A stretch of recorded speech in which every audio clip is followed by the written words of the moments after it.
Heyo everybody, Haku here with my review of Little Witch Academia episode 13. At first, I heard that the subtitles were going to be delayed by a few hours or something, so I was like, I don't know if I'm going to be able to review this today, I might have to review it tomorrow. But no, I was like, I'll review it tomorrow and just post my Magical Girl Raising Project video today, if it's not up by like 3:30 my time. And then I think like 3:27 or something, like right before what I was using as my cutoff time, it finally got posted in English, or with English subs rather. So I was like, okay, time to watch it, time to take my notes, everything, get this review ready.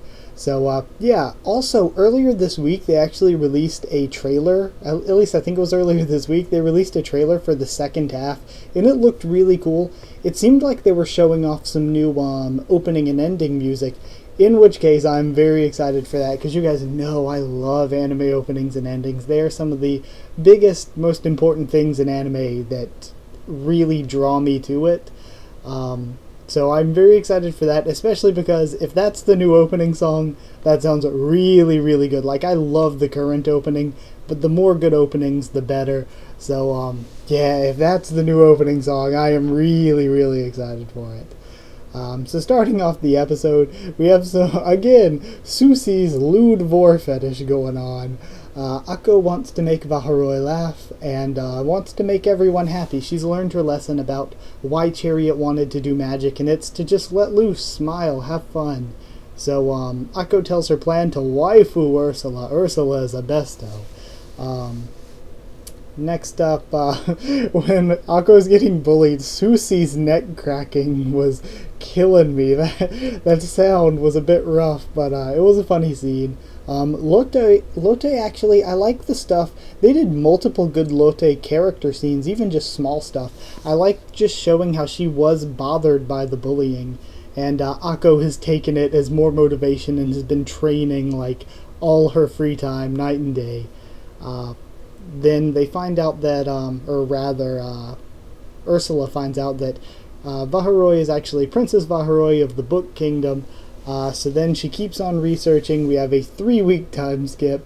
With the 3-week time skip, we actually have a really great Lotte and Susie scene where they're talking and find the Book of Akko's. And I love the music throughout that scene as well. Then the festival finally gets underway, and we see the alumna arriving. And once that is going on, Ursula is still searching for the vestige that she found out about when she was researching. I love Team Amanda so much when they do their little just cleaning crew thing. I don't know, I just really enjoy those characters. I feel like we haven't really seen enough of them, but I really, really like them. The judges are just bored in general, though. They're like, this is what it is every year. It's just this boring little magic show, and nobody tries anything different. We then have a really great Lotte moment when she tells off, Hannah and Barbara, I guess.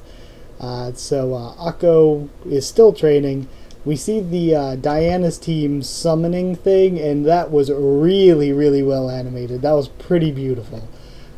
Going on from there, we've got the sacrifice time, and I was actually hyped and excited. I'm really excited for what they're going to do, and I was expecting the animation to be really nice, and it was, and Akko Fent is so cute. I'm so happy she turned into Akko Fent once again, because it is just adorable. Ursula then finds the vestige and learns that a seed of sorrow was swallowed by the princess so that she wouldn't forget her lost friends. Ursula's crow then brings the rod that Akko had dropped back to her and tells her about the seed of sorrow. Once inside the belly of the monster, the ghost, whatever, Akko activates the third star, which turns the rod into a rope, and there's just this really, really great finale they have, and Princess turns back into her real self and then fades away and everything. And right at the end, they have a hint at a possible villain that from the trailer, it looks like there is going to be a certain magical type villain. A lot of people, I had seen comments saying, okay, I think Andrew's father is going to be the main bad guy, that he's just going to be this guy trying to get magic shut down or whatever, but it seems like there's actually going to be an actual magical villain. Then I guess that was it. Another interesting thing to note is that they said that Akko's team technically broke the rules, so they're out of the running for Moonlit Witch.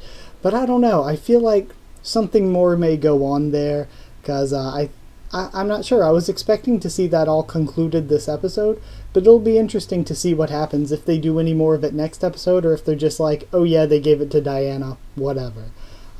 So that is something else that I am interested to see how they do it. But this episode, I thought the animation was amazing, and one thing I can really, really give the show credit for is its soundtrack. The OST every week is really good, but there are some scenes, like there were two that I remember. Definitely the one where Akko and Lotte are like talking and whatever, and there was another scene with a really good OST. Yeah, the OST when we had Diana doing the unicorn thing, that was another scene where the OST was amazing, in addition to the Lotte and Susie talking about Akko and then going to say that they're going to help her. Just so good. Like, even last week's was amazing too, with the scene where Akko is sitting looking at the night sky and she sees Ursula or whatever. Like, there are just so many great scenes with the soundtrack. The Fountain of Polaris scene, I know I talk about it all the time, I still love that scene. And yeah, I guess, is that it? Just basically, it was a fun episode. I completely loved it. Great production quality with the animation and sound.